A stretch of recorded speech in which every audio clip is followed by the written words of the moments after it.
সোনারপুরের অভিষেক বন্দ্যোপাধ্যায়ের উপর হামলার ঘটনায় এখনো পর্যন্ত গ্রেফতার 5 জন।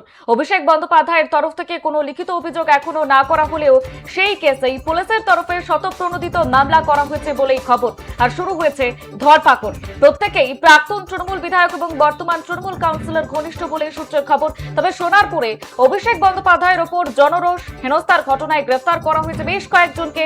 শনিবার সোনারপুরে মৃত তৃণমূল কর্মীর বাড়িতে গিয়েছিলেন তৃণমূলের সর্বভারতীয় সাধারণ সম্পাদক। আর পথে তিনি জনরোষের মুখে পড়েছিলেন। ডিম থেকে শুরু করে ইটের টুকরো ছোড়া হয়েছিল তাকে লক্ষ্য করে। গাড়ি ঘিরে চোর চোর স্লোগানও উঠেছিল। আর এই গোটা ঘটনায় গ্রেফতার করা হয়েছিল 5 জনকে। অভিষেকের উপর এই যে হামলা, সেই হামলার মামলায় 5 জনকে গ্রেফতার করা হয়েছিল। আদালতে পেশের সময় অভিযোগ অস্বীকার করেছে ধৃতরা।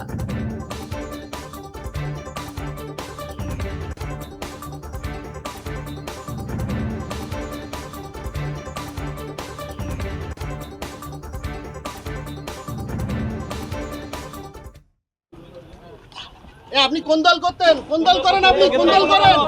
গ্রেফতার করলো কেন? গ্রেফতার করলো? গ্রেফতার কেন করলো? হ্যাঁ, গ্রেফতার গ্রেফতার কেন করলো? গ্রেফতার কেন করলো? গ্রেফতার কেন করলো?